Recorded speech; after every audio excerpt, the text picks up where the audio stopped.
네, 신경에 대해서, 호르몬에 대해서 간단하게 말씀드렸는데 더 자세한 얘기는 직접 읽어보시길 바랍니다. 이걸 일일이 하나씩 다 해주기에는 시간이 많이 걸리고요. 충분히 강의 효과가 나질 않을 것 같습니다. 충분히 읽어보고 질문이 생기면 그때 개인적으로 좀 질문하시면 좋을 것 같고요. 제가 어제 말씀드린 것이 큰 줄거리입니다. 호르몬과 신경에 대한 어떤 줄거리. 그것들이 이제 하나하나 적용되는 게 강론에서 적용이 되니까 강론을 하면서 한번 좀 얘기를 해보겠습니다.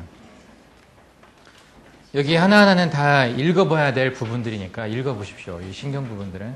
그래야 훨씬 더 선명해집니다. 경혈의 의미들이 더 선명해지고 치료할 때 적용하기가 좋거든요.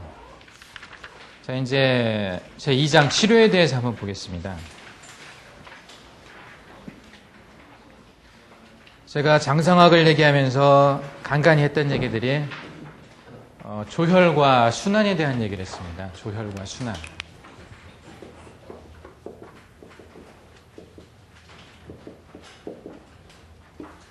궁극적으로 간신비패신의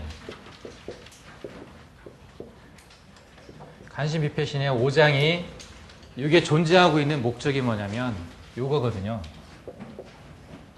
조혈을 위해서 존재를 합니다. 다른 목적 뭐 있습니까? 예, 거의 이게 다라고 해도 과언이 아닙니다. 예. 이 조혈 안에 모든 게 들어있습니다. 그 의미가. 이 혈이 가지고 있는 의미가 단순히 뭐 적혈구, 백혈구가 아니거든요. 이 안에 거의 우리 몸을 운영하는 데 필요한 모든 물질이 들어있습니다. 만들게 하는 물질, 만들어진 물질, 이걸 통해서 이동을 하고 다 살아갈 수 있게 되는 거거든요. 이 조혈. 이것이 곧 이제 어찌 보면 음이잖아요. 물질이니까. 혈이 가지고 있는 게 이제 음입니다. 음을 만드는데 이 간신비패신의 목적이 있다고 볼 수가 있습니다. 그리고 순환을 시키는 과정에서 작용하는 것이 순환이 뭐라고 그랬습니까? 블러드 서플라이. 영어로 얘기하면 혈액을 공급해 주는 거잖아요. 적절한 장소에 적절하게 공급해 주는 거. 공급해 주는 것이 가지고 있는 의미가 양의 의미가 있습니다. 그래서 공급할 때 가장 중요한 게 심장이 펌핑하는 것이기도 하지만 혈관이 확장하고 이완하는 거거든요. 수축하든지 혈관이 또는 혈관이 이완하든지 그것에 따라서 각 장부로 가는 혈액량이 결정이 됩니다. 심장에서 아무리 세게 펌핑을 해줘도 말초에 가 있는 혈관이 수축해버리면 못 갑니다. 아무리 여기서 밀어준다 하더라도 여기서 막아버리면 못 가거든요. 여기 막아버리면 못 가는데 이 혈관을 지배해주는 게 뭐라고 그랬습니까? 자율신경의 교감신경이라고 그랬죠. 교감신경입니다, 이게. 우리 몸의 교감신경이 가지고 있는 의미가 그래서 굉장히 큽니다. 그냥 간단하게 얘기하자면 조혈과 순환인데 가장 중요한 게 이게 조혈을 음의 의미가 강하다고 본다면 순환이 양의 의미가 강합니다.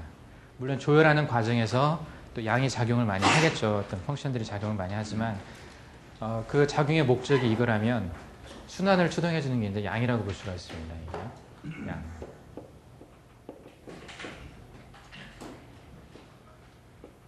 양이라고 볼 수가 있습니다. 크게 치료의 목적, 우리가 치료하는 목적은 이 두 가지를 이루기 위해서 치료를 합니다. 구당 선생님이 하시는 그 침뜸법으로 요게 달성이 될 수 있느냐, 이 목적이. 이 조혈과 순환만 되면 건강한 거 아닙니까? 이 목적을 달성할 수 있느냐, 어떻게 보십니까? 시공은 된다고 생각합니다. 예, 그렇죠. 예. 최대한 도와줄 수 있습니다. 이 조혈과 순환을 궁극적으로 전체적으로 다 해줄 수 있는 그런 방법은 없습니다. 현존하는 것 중에. 특정한 어떤 약 하나가 이걸 이뤄낼 수가 없거든요. 제대로 이제 한다면 가장 좋은 것, 굳이 얘기하자면 가장 좋은 게 뭐겠습니까? 좋은 공기, 물, 음식. 좋다라는 의미가 이제 여러 가지 의미가 있겠지만 그냥 포괄적으로 생각을 해서 그 다음에 뭐가 있겠습니까? 좋은 환경, 환경이 가지고 있는 의미가 뭐냐면 자연 환경이 될 수도 있고 스트레스풀하지 않은 어떤 그런 환경들. 그리고 아까 이제 말씀드린 그 파동의 효과, 어떤 좋은 산, 좋은 나무, 좋은 사람들, 다 이게 관련될 수 있습니다. 좋은 환경들. 그리고 적당한 적당한 스트레스가 있어야 됩니다, 이게. 좋은 기분도 스트레스거든요. 그죠? 어떤 자극이 되는 겁니다. 스트레인을 보는 게 낫지 않습니까? 예? 적당한 스트레인. 스트레인이요? 네. 긴장? 네. 뭐 그럴 수도 있겠죠. 예. 그렇게 생각할 수도 있습니다. 그리고 적당한 노동이 있어야 됩니다. 움직여줘야 되거든요. 노동하면서 어떤 목적을 갖고 또는 이제 근육이 운동을 하고 이런 게 가장 건강의 기본이 되고 이런 걸 제대로 하면 조혈과 순환이 잘 되겠죠. 침뜸보다 이게 낫습니다. 사실. 이것만 할 수 있으면 침뜸 안 하셔도 됩니다. 왜? 병 자체가 안 생길 거니까. 덜 생길 거니까. 병 생기고 난 다음에 침뜸을 할 수 있지만 그 다음에 할 수 있는 게 이제 이 조혈과 순환을 위해 할 수 있는 것이 이제 뜸이라고 생각을 합니다. 뜸이 아닐까.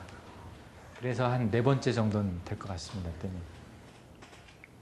그리고 이제 뭐 여러 가지 약물이나 또는 그 침이나 다른 여러 치료법들이 이제 들어갈 수가 있겠죠. 근데 그 가장 이 조혈과 순환이라는 목적에 근접한 것이 저는 뜸이라고 생각하는데 그 중에서 이제 무국보양 뜸이라고 생각을 합니다. 이게.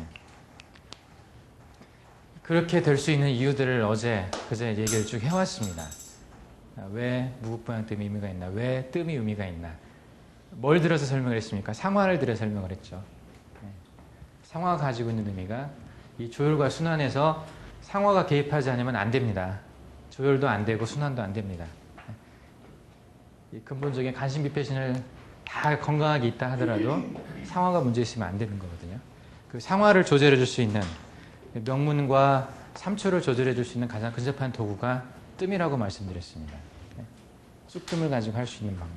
그래서 구당생의 가장 큰 무기는 바로 뜸입니다. 어떤 경혈점이 아니라 어떤 많이 치료를 경험한 노하우가 아니라 뜸 자체입니다. 뜸 자체. 쑥뜸 자체. 피의 순환을 도와주는 조혈과 순환이죠. 예. 조혈도 도와주고 조혈. 예, 순환은 겁니다. 조혈과 순환이 다 가는 거기 때문에 조혈은 다르지만은 결국은 우리가 튼튼해야 그렇죠. 장부를 도와주는 거니까. 그 하나하나를 이제 간단하게 보겠습니다. 혈과 관련된 기능들 153페이지 보면 나와 있는데 장혈의 기능이 있죠. 위에서 한 8번째, 9번째 되나요? 간은 간장혈의 기능이 있고 심은 심주 혈맥이 있습니다. 비는 운하를 통해서 또 혈을 만들기도 하지만 또 통혈을 합니다. 폐는 폐조 백맥을 통해서 또 모든 혈을 받아들이죠. 산소를 거기에 공급해주면서 그 기를 만들 수 있는 어떤 근본을 만들어줍니다. 또 신은 신주, 수, 여기는 이제 물수가 아니라 그 골수를 얘기했습니다. 골수에서 조혈을 할 때, 예를 들면 에리스로포이에틴이 있어야 적혈구를 만들지 않습니까? 그냥 지금 여기서 말한 건 단순히 그냥 혈, 이것만 얘기를 했어요. 혈 중에서 실질적인 혈의 구성 성분들과 성분에 관여하는 어떤 장부의 기능 다 들어가 있습니다. 간이나 심이나 비나 폐나 신, 이 모든 것들이 다 이 혈을 만드는 데 관여하고 있다는 거죠. 이 중에 어느 하나라도 나빠지면은 전체적인 균형이 깨질 수밖에 없는 거거든요. 이 균형을 잡아주는 것이 뜸입니다. 그 뒤에 나와 있는 얘기들은 제가 이제 한 번 정도 얘기를 했던 것들이니까 한번 읽어보시고요. 구당 진단의 특징을 한번 보겠습니다. 구당 선생님은 그러면 이걸 위해서 이제 어떻게 진단을 하시냐면, 가장 좋은 진단법이 뭔지 아십니까? 가장 좋은 진단법은 감각과 마음입니다. 이 마음으로 느끼고 몸으로 느끼는 어떤 감각. 요게 없으면은 제대로 진단 못 해냅니다. 좋은 기계가 진단의 툴이 아니에요. 요 마음과 감각이 있으면은 알 수가 있거든요, 몸을. 그냥 느낀다는 거죠. 요것을 잘하는 사람이 진단을 잘하고 요것을 잘하는 사람이 치료를 잘합니다. 이게 굉장히 좀 어렵지 않습니까? 이 마음과 감각이라는 것이 다른 어떤 사심이 들어가서 제대로 만들어지겠습니까? 내가 이 환자 치료해서 이름을 한번 얻어봐야 되겠다. 명성을 한번 얻어봐야 되겠다. 돈을 얻어야 되겠다. 어떤 관계를 만들어야 되겠다. 이런 목적이 있으면 이건 절대 얻을 수 없는 겁니다. 그러니까 의가 제대로 하려면 도의 경지에 가야 됩니다. 의도. 이게 의술이 아니라 의도입니다. 실제는 어떤 누구나 다 똑같이 할 수 있는 그런 게 아니에요. 이게 의술이라는 것이. 가장 기본이 되는 게 마음이고 감각입니다. 이게 긍휼히 여기는 마음, 사랑의 마음, 그 사람을 이해하려고 노력하는 어떤 마음들, 그 사람을 위해 어떤 기도하는 마음, 이런 것들이 기본이 되지 않으면 읽을 수 없습니다. 사람을. 이제 많이 아쉬운 부분 중에 하나가 그 사람들을 치료한다고 하는 의사들이 이게 참 부족합니다. 이걸 얘기해 주는 사람이 별로 없습니다. 그냥 어떤 기술만을 얘기할 뿐이지. 이게 목적이 돼야 되고, 그 다음에 이것을 이제 궁극적으로 이뤄낼 수 있는 어떤 방법적인 것들이 이제 그 접촉입니다. 접촉. 몸을 맞대야 돼요. 만져봐야 되고, 봐야 되고, 내 감각을 통해서 눈으로 보고, 귀로 듣고, 손으로 느껴보고, 뭐 여유가 되면 맛도 볼 수가 있겠죠. 뭐 소변을 찍어서 맛을 보든, 대변을 찍어서 맛을 보든, 옛날에 다 그렇게 했었거든요. 그런 맛을 또 볼 수가 있습니다. 여러 가지 내가 가지고 있는 감각을 이용해서 진단을 해내는 거죠. 감각. 접촉을 통해서 할 수 있는 게 가장 감각을 이용하는 것에 가깝습니다. 그 기계나 이런 것들은 그래서 굉장히 어떻게 보면은 그 하등한 겁니다. 진단을 할 때. 물론 보편적인 어떤 규율을 가지고 있긴 하지만은 그것이 나타낼 수 있는 것은 전에 말씀드린 요 뒷부분 조금 요의 아픈 마음들, 뭐 아픈 이런 몸들, 뭐 이런 것들은 잘 진단을 해낼 수가 없어요. 근데 요 마음과 감각이 있으면 다 느낄 수가 있거든요. 그 맥에서 그대로 드러납니다. 성격도 드러나고 제대로 볼 수만 있다면 거기에서. 그러니까 요걸 발달시키려고 노력을 하셔야 돼요. 항상. 이것은 이제 그것을 이용하기 위한 어떤 방법이고, 그래서 그러면 접촉을 통해서 뭘 보냐? 이것이 이제 여러 방법들이 나오겠죠. 이게 이제 사진이 이제 망문문절이라고 합니다. 보고, 듣고, 물어보고, 만져보고, 이걸 통해서 이제 그 사람을 종합적으로 진단을 해내고 또 어떤 툴에 의해서 이걸 이용해가지고 변증을 합니다. 요것을 이용해서 어떤 문제가 발생이 되면 그 문제가 어디서 왔느냐, 어떤 장부에서 왔느냐, 또 어떤 상황에서 왔느냐, 뭐 이런 변증을 하고 나서 이제 치료할 방법들을 찾는 거죠. 이것이 이제 보이면은, 이 사람 간이 문제가 있었다. 또 뭐 심이 문제가 있었다. 그러면 그때 이제 그 심에 해당하는 그 경혈, 뭐 간에 해당하는 경혈, 이런 데서 치료 포인트를 찾는 거거든요.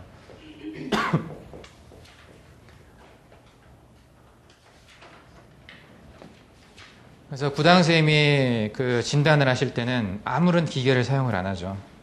그 침수련에 가보면 딸랑 베드만 6개 있습니다. 가운데 남녀 구분되어 있어서 공간이 한 요만합니다. 딱. 한 이 정도 딱 요만하겠네요. 그래서 반절 딱 커튼 쳐가지고 침대 3개씩 놓습니다. 남자 3개, 여자 3개. 그리고 안에 있는 집기가 유일하게 소독기 하나 있어요. 소독기. 요만한 소독기 하나 있습니다. 거기서 그 침 소독하는 거거든요. 고압 소독기 하나.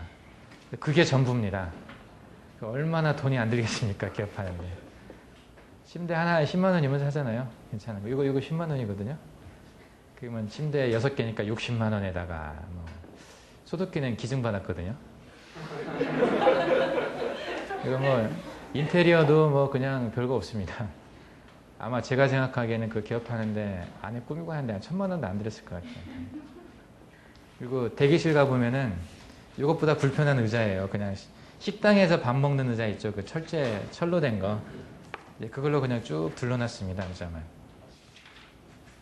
굉장히 허술해 보여요. 허술해 보이는 데서 그분이 치료하고 진단하고 하는 모든 도구는, 진단은 자기 몸, 당신의 감각으로 하고 마음으로 하고, 치료는 이제 침하고 뜸 가지고 하는 거죠. 그러니까 굉장히 싱겁습니다. 가져보면 별것도 없고 뭐 그렇게 하는데, 그러면 구당쌤은 이 어떻게 몸을 읽어내느냐. 일단 가장 그 진단의 어떤 가장 고수의 경지가 망진이라고 그랬죠. 보고하는 거. 이것은 아무나 못하는 거거든요. 많이 그 경험도 많이 쌓이고 지식도 많이 쌓이고 그래야 이게 망진으로 알 수가 있어요. 일단 보는 게 가장 큰 무기입니다. 눈. 내 눈으로 보이는 그것이 가장 큰 진단의 무기이고, 그 다음에 이제 많이 쓰신 것 중에 그 겉으로 드러나는 거 보면 절진을 많이 쓰세요. 절진이라는 게 만진다는 거거든요. 몸도 만지고 맥도 만지고, 이게 절진 안에 맥진이 들어갑니다. 맥진, 뭐 배진, 등 만두고 뭐 배를 만지는 복진, 이런 맥진, 배진, 복진이 절진 안에 이제 들어가는데, 맥으로는 참고만 하실 뿐이죠. 그러니까 부당 선생님 맥을 60년 정도 만져보셨어요. 근데 맥에 대한 강의는 전혀 안 하세요. 맥은 아예 언급을 안 하십니다. 다른 제자분들한테도. 맥 그냥 보지 마라. 보면 뭐하냐. 뭐 이런 식으로 얘기를 하시면서 당신은 맥을 누구나 다 잡으세요. 근데 당신이 내린 결론이 뭐냐면 맥은 믿을 게 못 된다는 거죠. 근데 이제 당신이 느끼는 몇 가지 맥들, 그걸 가지고 이제 어떤 방향을 잡습니다. 음의 방향이냐 양의 방향이냐 뭐 이런 거 정도. 그리고 이제 제가 한번 구당쌤하고 같이 진단했을 때가 뭐였냐면 그 임신맥이었었어요. 어떤 여자분이 왔는데 서로 이제 한쪽씩 잡고 맥을 잡고 있다가 임신이네 내가 그랬거든요. 구당쌤이 딱 보고 놀라는 거예요. 임신맥을 어떻게 하냐고. 근데 제가 잡아본 적이 있었습니다. 임신맥을. 느낌이 활상맥이라고 있어요. 맥이 일단은 딱 뭐 가임기의 여성이고 일단 상태가 뭐 할머니 보고 임신맥인 절대 안 하죠. 그런 말. 뭐 남자한테 임신맥 하겠습니까? 일단 눈으로 보는 게 있잖아요. 가임기 여성이고 결혼한 여성이고 뭐 그 임신에 관심이 있었고 뭐 임신을 위해 노력을 했었고 이제 그런 거 알고 나서 딱 만지니까 이제 많이 가 있죠 생각이. 그래서 이런 맥은 그 활상맥이라는 특징이 이제 지나는 게 활상. 맥이 움직이는 게 굉장히 활기차고 빠릅니다. 활상맥. 언뜻 그냥 딱 잡으면 꼭 감기 걸린 사람 같아요. 감기 걸렸을 때 열날 때 맥이 좀 빠르거든요. 팍팍팍팍 뛰잖아요. 근데 그거보다는 조금 맥이 깊이가 있어요. 감기맥은 좀 떠 있습니다. 부맥이라고 하거든요. 근데 이게 임신이 아니면 감기입니다. 이게. 맥만 갖고 보면 그 사람이 만약에 임신한 게 아니라면 어떤 그 염증성 질환이나 폐 쪽에 문제가 있는 그런 맥이거든요.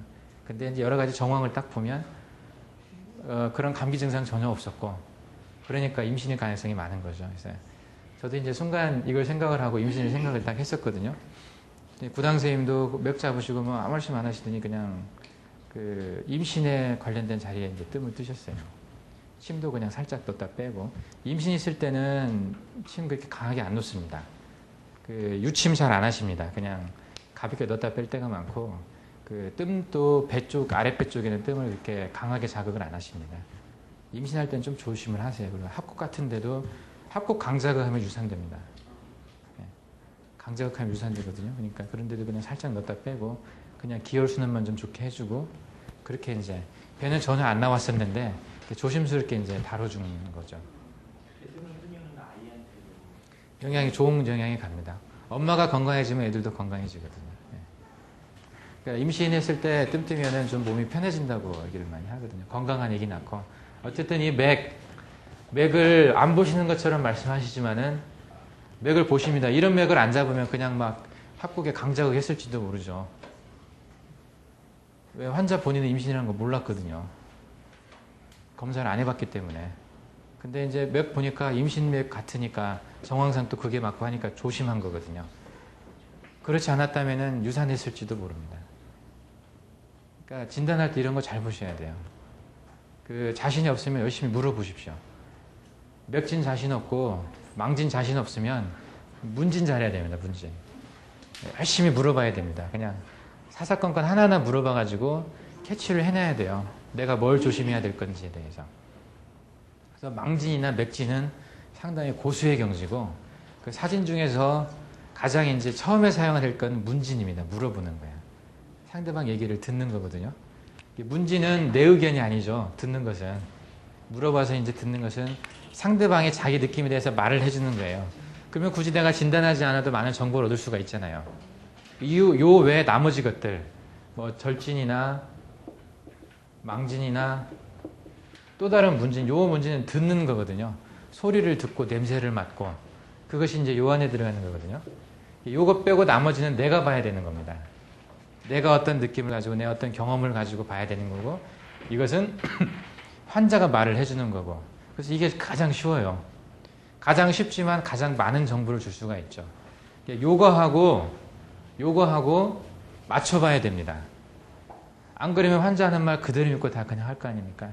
근데 환자가 잘못 말할 때도 있고 거짓을 말할 때도 있어요. 환자가 다 진실만 말하는 건 아니거든요. 그러니까 이 거짓을 또 짚어낼 수 있어야 됩니다. 이게 서로 영 안 맞으면 꾀병일 수 있는 거 아닙니까? 그런 것도 짚어낼 수 있어야 됩니다. 근데 쉽게 생기는 감각은 아니지만 어쨌든 이 네 가지를 가지고 진단을 하시는데 그 중에 부당 선생님이 이제 가장 잘 하시는 게 망진, 절친입니다.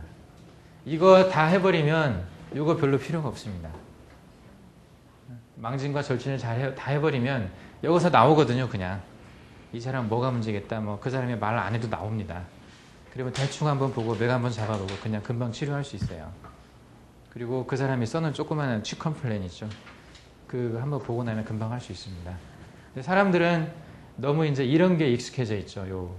그 하수들이 쓰는 초보자들이 쓸 수밖에 없는 요 문진 요거 안 해준다고 막 그렇게 떼쓰는 분들이 있습니다. 그 A4 용지로 막 잔뜩 써가지고 붙이고 그리고 치료 바로 시작하면 막 화부터 내요. 왜 내 얘기 들어보지도 않고 치료하냐고. 그러면 참 이제 힘들어집니다. 이게. 이분은 그래서 그런 분들은 가끔 보면 이제 어릴 때부터 얘기를 해요. 막. 어릴 때 감기 들은 뭐 얘기 그냥 입원 어떻게 했고 뭐 진짜 한 3박 4일 들어야 될 얘기를 막 시작을 합니다. 굉장히 괴롭습니다. 이렇게 말 안 해도 알거든요, 대충. 좀 그 어느 정도 경지가 되면 그 사람 과거, 현재, 미래가 보인다니까요. 특히 몸 상태. 예전에 이 사람이 어떤 병에 걸렸고 지금은 어떤 병이고 나중에 어떻게 죽을 것인가. 그리고 이 사람이 그런 몸 상태를 보이면 정신 상태가 어땠을 것인가도 짐작이 됩니다. 제가. 가족 관계는 어땠을 것 같고 부부 관계는 어땠을 것 같고 앞으로 이 사람이 어떻게 될 것 같다. 뭐 이혼을 할 것 같다든지 뭐 이런 것까지도 짐작을 할 수가 있습니다. 이것만 잘하면. 그건 이제 많은 경험을 통해서 얻어지는 거기 때문에 그 가르쳐주기 힘든 부분입니다. 통밥을 한번 재봐가지고 제가 잘하는 게 먼저 한번 찔러보는 겁니다. 딱 이렇게 해봐가지고 당신 이렇죠? 이제 한번 아니면 말고 이제 맞으면 뭐 이제 도사 되는 거고 아니면 말고 이제 그러면 그 아닌 걸 통해서 또 경험을 얻는 겁니다. 아 이게 이럴 때는 아니었구나. 그런 것들이 이제 좀 이제 점점 그 정확해져 가게 하는 거거든요. 부당 선생님은 이걸 참 잘하세요. 제가 이걸 많이 배우고 싶었습니다. 선생님한테. 그냥 보는 거, 보고 하는 거. 뭐 당신 학교 선생님이지? 맞아요. 전혀 말 안 해도. 예전에 당신 유산제 했었지? 이런 말도 잘 맞추고. 뭐 그런 것들을 좀 배우고 싶어가지고 했는데 그건 이제 오래된 경험에 의해서 이제 보여지는 것들이거든요. 그러니까 상식적으로 나는 이렇게 진단을 하는데 왜 저 사람은 저렇게 진단 안 할까? 이렇게 생각하면 안 됩니다. 그 사람의 어떤 툴이 있고 경험이 있는 거기 때문에. 부당 선생님은 이걸 통해서 진단을 하십니다. 진단을. 그러다 보니까 옷을 다 벗기고 하죠. 저도 진료할 때 일단 런닝 입고 다 말아 올려가지고 보잖아요. 저는 일단 처음에 딱 보면은 배부터 이제 먼저 보고 나서 배 쪽에 뜸자리 잡고 그리고 이제 뜸자리 잡고 그리고 등부터 치료를 합니다. 대개는. 물론 취 컴플레인이 앞에 있을 경우 얼굴에 문제가 있다 그러면 앞에부터 치료합니다. 그래야 유심을 좀 오래 할 수가 있고 그쪽에 치료를 좀 집중할 수가 있거든요. 무조건 뒤에부터 하는 건 아니고 그 주로 치료해야 할 부분이 앞쪽이면은 앞에서 할 수도 있어요. 특히 얼굴 부분 같은 경우는. 근데 그 외에 나머지는 되게 뒤쪽부터 합니다. 혈액순환을 좀 좋게 해주고 양의 치료가 혈액순환이라고 그랬잖아요. 일단 그걸 좀 좋게 해준 다음에 그 복부 쪽을 자극을 해주면 더 치료 효과가 클 수 있습니다. 그래서 먼저 등에서 풀어주고 나서 앞으로 가는 경우가 대부분이거든요. 그리고 그 벗겨서 이제 눈으로 보고 만져보고 하는 걸 철저히 하시고, 그리고 맥진을 하고, 주로 이제 문제를 보는 게 장부의 이상을 보죠. 유모배열법의 특징이 유혈과 모혈의 배열의 특징이 뭐냐면 요 안에 반드시 장부가 있다는 거죠. 무슨 유혈이냐, 또 어디에 어떤 장부의 모혈이냐, 이게 없으면은 치료 의미가 없죠. 요것을 찾아야 된다는 얘기입니다. 심의 문제냐, 신의 문제냐, 뭐 간의 문제냐, 뭐의 어떤 장부의 문제를 알아야 이 치료 포인트를 찾을 수가 있기 때문에 이제 이것에 주력을 합니다, 주로. 그래서 여러 변증 방법 중에 장부 진단이라고, 장부 변증이라고 그런 것들 위주로 이제 하게 됩니다. 그게 기본은 장상학이죠. 정락학이 아니라 장상학입니다. 장상학을 알아야 이 장부의 이상을 알 수가 있습니다. 제가 그래서 장상학에 시간을 많이 할애하는 이유도 이제 그런 데 있는 겁니다. 그리고 원래는 진단을 한 번에 하면 안 됩니다. 그 어떤 병을 우리가 볼 때 그 크로스 섹셔널하게 본다, 또는 뭐 롱지튜디널하게 본다, 이런 개념이 있어요. 크로스 섹셔널하게 본다는 얘기는 어느 순간 딱 보고 진단하는 거예요, 그냥. 그 시점, 나한테 온 날, 그날의 어떤 증상을 보고 그냥 하는 거고, 롱지튜디널하는 것은 좀 지켜보는 겁니다. 좀 며칠 또는 몇 주 지켜보면서 진단하는 거거든요. 원래 진단은 좀 지켜봐야 됩니다. 제가 정신병원 근무할 때 저는 진단을 굉장히 잘했습니다. 왜 그랬냐면 아는 게 없으니까. 제가 아는 병 몇 개 없거든요. 정신분열증, 뭐 아니면은 우울증, 양극성 정동장애, 뭐 조증, 뭐 치매, 뭐 알코올 환자, 뭐 이런 몇 가지 아는 게 몇 개 안 되거든요. 그러니까 그 안에 다 그냥 때려 맞춰가지고 그것만 딱딱 진단명 올리는 거예요. 근데 고수들은 그 정신과 과장님들을 보니까 사이코틱 옵서베이션, 뭐 내과 과장님들도 보면 메디컬 옵서베이션 보자는 겁니다. 그냥 쭉 길게. 어느 순간에 딱 진단하는 게 아니라 좀 길게 보자는 겁니다. 이게 무식한 사람일수록 뭘 모르는 사람일수록 진단이 빠릅니다. 진단 가장 잘하는 연차가 레지던트 1년차죠. 네. 1년차 때는 다 보입니다. 다 그냥. 다 할 것 같고. 제가 이제 인턴 들어가기 전에 응급실 근무를 하면서 그때 환자를 제법 많이 봤거든요. 하루에 이제 한 50명씩 봤습니다. 한 달에 보통 24, 5일 정도를 당직을 했기 때문에 숫자로 환산해 보십시오. 몇 명일지. 제가 본 복통 환자만 한 5,000명이 넘습니다. 그게. 배 아파서 온 사람. 그러니까 굉장히 많이 봤었는데 그땐 진단이 왜 이렇게 잘 내려지는지 뭐 그냥 진단 되게 잘했습니다. 근데 나중에 보면 틀린 게 참 많더라고요. 그러면서 이제 고수가 될수록 결정이 좀 느려집니다. 조심스러워지고. 하수일수록 아는 게 없기 때문에 결정이 빨라요. 그거 아니라고 하면 더 이상 떠오르는 게 없잖아요. 유일하게 아는 게 그건데 그거에다 모든 걸 다 때려 맞추는 겁니다. 그냥. 그래서 한 번에 진단을 하면 안 된다는 거예요. 그래서 뜸자리도 한 번에 다 결정하지 마십시오. 가능하면 여러 번 팔로우업 하는 게 좋고 일단은 기본혈을 뜹니다. 누구한테나 해줄 수 있는 자리들 위주로 하고 상태를 봐가면서 그게 해결이 안 되면 더 찾아보는 거예요. 그래서 그냥 무국보양점 한번 떠보고 한 1주나 뭐 한 2주 있다 팔로우업 해봐가지고 그렇게 계속 떴는데도 별 차도가 없다. 그러면 내가 전에 생각했던 그 사람의 병증이 있거든요. 그런 것들 한번 추가를 해보는 겁니다. 저는 시간이 충분히 있으면 뜸자리 많이 안 잡습니다. 그 사람을 내가 다음에 분명히 또 볼 수 있는 사람이고 하면은 계속 바꿔가면서 합니다. 그러니까 한번 이렇게 해보고 거기 좀 이게 아닌 것 같다면 추가 한번 해보고 그러다가 좀 이것도 아닌 것 같네 그러면 싹싹 쥐고 다른 데 한번 떠보고 이렇게 해야 좀 찾아가집니다. 저희 아버지 치료할 때 제가 그렇게 했어요. 저희 아버님 치료할 때. 그래서 등이 떡이 많이 돼 있습니다. 그냥 거의 뭐 그냥 뜸이 안 떠진 혈이 없을 정도로. 그래도 그래야 좀 제대로 찾아갈 수가 있어요. 한꺼번에 다 해버리면 무리가 갑니다. 그 사람한테. 몸살도 막 생기고 막 이상해지고. 그러니까 무국보양 때문에 추가할 수 있는 것은 한두 개 정도. 전에 말씀드렸지만 간유나 격유나 이제 조금 고수가 되면 한 번에 할 수도 있습니다. 한 번에 조금 이제 확실하게 보이는 자리들이 있으니까 그렇게 할 수 있지만 처음에는 관찰을 좀 하셔야 돼요. 근데 뜸 배운 사람들의 특징 중에 하나가 진단을 굉장히 잘한다는 거죠. 그리고 한 번에 다 결정을 해주고 내가 이렇게 떠주는데 네가 안 나서 네 몸이 이상한 거야. 내가 잘못한 게 아니고 뭐 이런 생각을 가진 사람들도 있습니다. 절대 그렇지가 않거든요. 반응이 똑같을 수는 없어요. 그래서 진단을 할 때는 급하게 하지 말라는 겁니다. 부당 선생님도 그런 얘기 늘 하세요. 근데 여건이 그게 안 되니까 한 번 진단받고 치료받고 온 사람들이 다시 오기가 쉽지가 않아요. 오래 치료가 필요한 사람들은 근처 여관에서 자면서 매일 나옵니다. 그렇게 여관에서 자면서 새벽에 나와서 줄 서고, 뭐 새벽도 아니죠. 한밤중에 나와 줄 섭니다. 12시, 밤 12시. 5시에 그거 표를 나눠줘요. 5시, 아침 새벽 5시 표를 나눠주는데 그때 선착순이니까 그러면 밤 12시부터 와가지고 뺏길까봐 그 침낭 같은 거 가지고 와서 길바닥에서 그냥 자면서 버팁니다. 그러니까 그렇게 하지 않으면 가끔 싸움 나는 게 뭐냐면 이제 쪽지를 벽에다가 이제 순서대로 써놔요. 1번 누구, 2번 누구, 자기 몇 시에 왔다고 써놓잖아요. 그럼 새벽 한 2시쯤 되면 50명 다 차고 없어져요. 그러면 그 다음에 온 사람이 쪽지 떼버려요. 그리고 다시 써요, 자기부터. 짝짝 찢어버리고. 그러면 와서 이제 싸우는 겁니다, 막. 내가 먼저 써놨는데 당신 여기 없었지 않냐고. 그러니까 막 지키고 있는 거예요, 안 떠나고. 그러다가 자기는 멀리서 와가지고 지금 진짜 막 그 시간 많이 내가지고 힘들게 와서 했는데 순서에 못 들어서 이제 치료를 못 받으면 열받잖아요.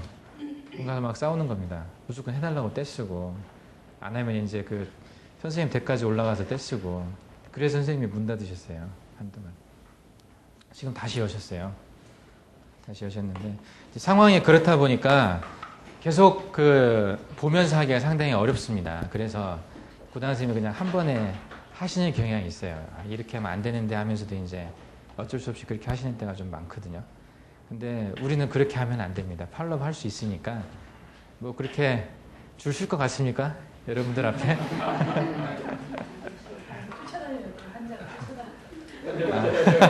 네, 환자를 쫓아다녀요.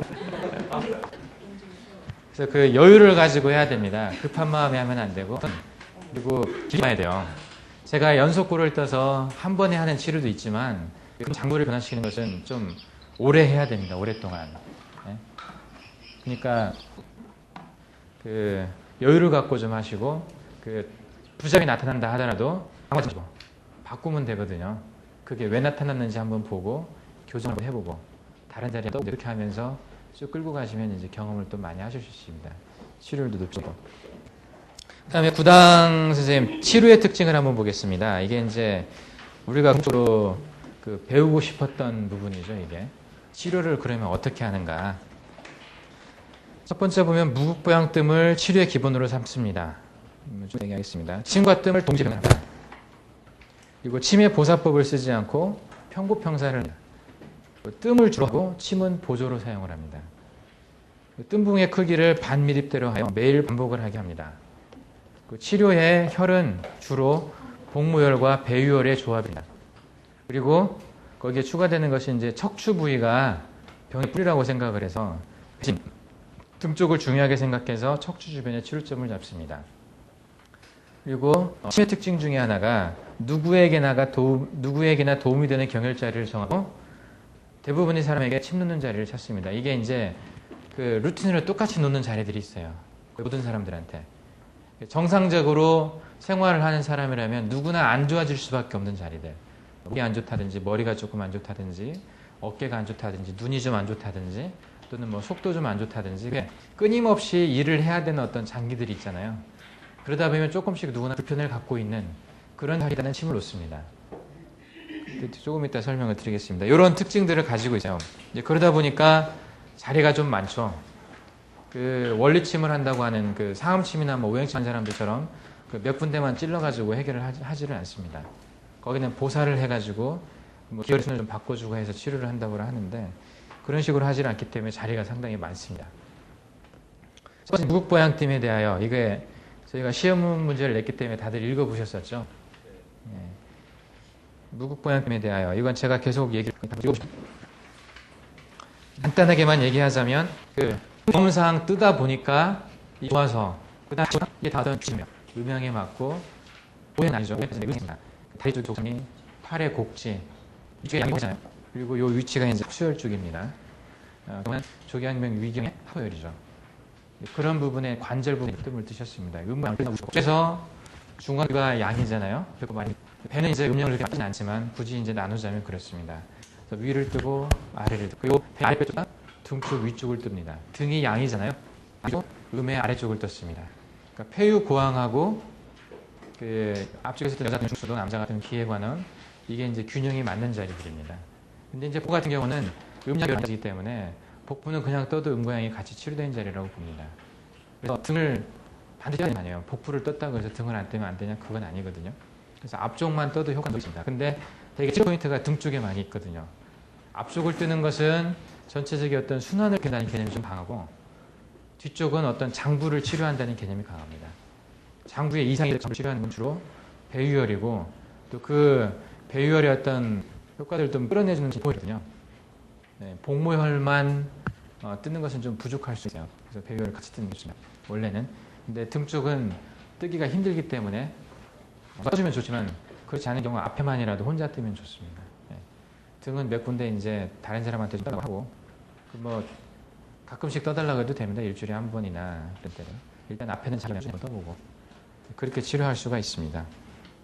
그래서 무극복부 보양뜸자리가 이렇게 되어 있습니다. 다리의 족삼리, 곡지, 중안, 기의 관원, 여자는 중국수도 등 쪽에서 폐유, 고항, 그리고 백회 이렇게 잡았습니다. 이제 이 각각의 경혈의 의미들을 쭉 여기 이제 책에 기록을 해놨습니다. 그 의미들을 제가 이제 혈을 설명하면서 대충 얘기를 했기 때문에 이제 읽어보고 넘어갈 수가 있는 자리죠. 이해가 안 되면 좀 얘기를 하십시오. 읽어보고.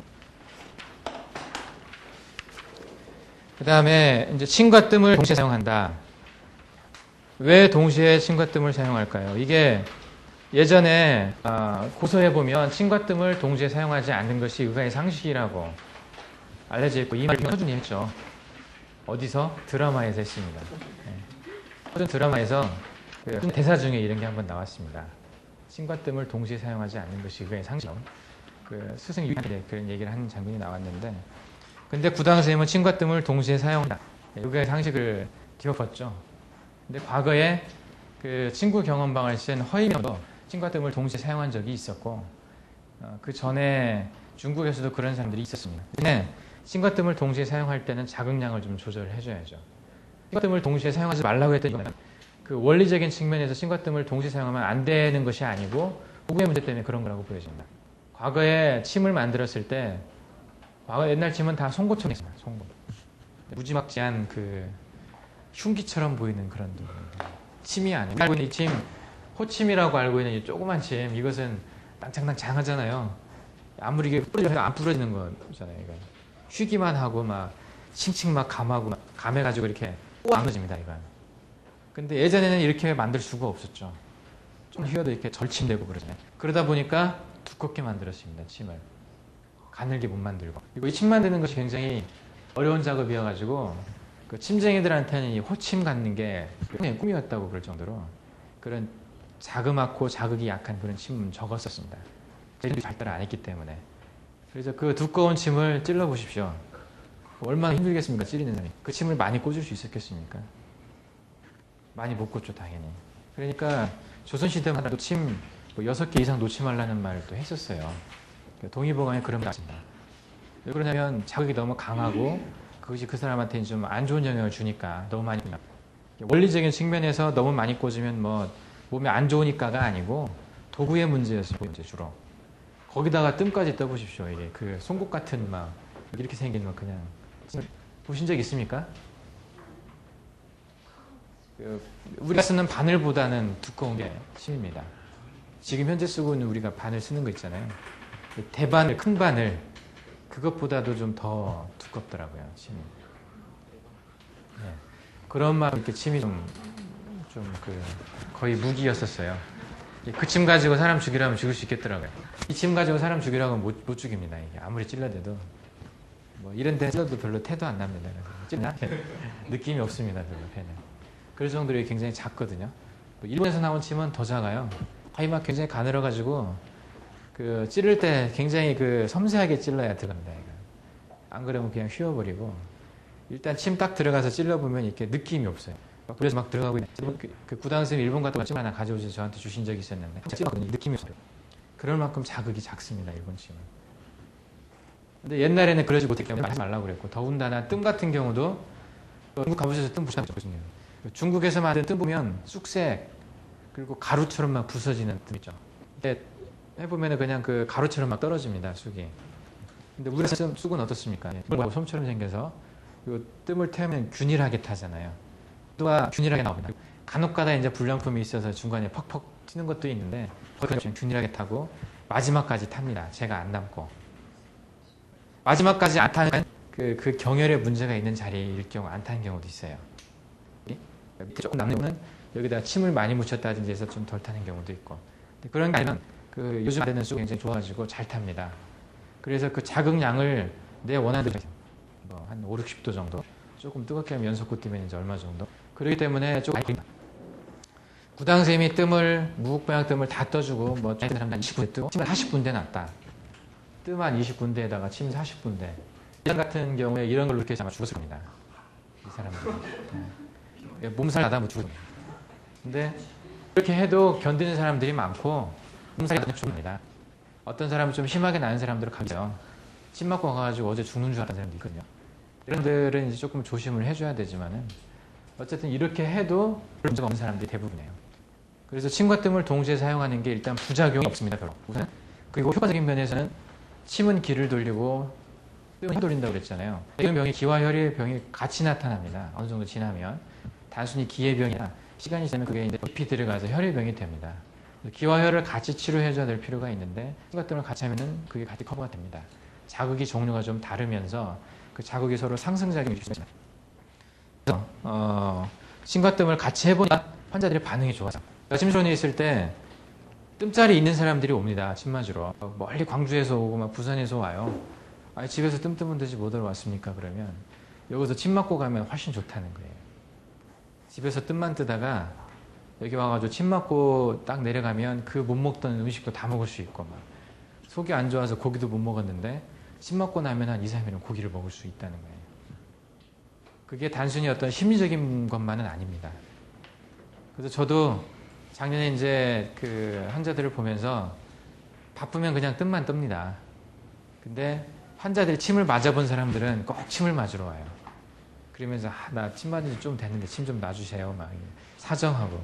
제가 이제 원칙 세우는 게 일주일에 한 번만 놔주기로 했거든요.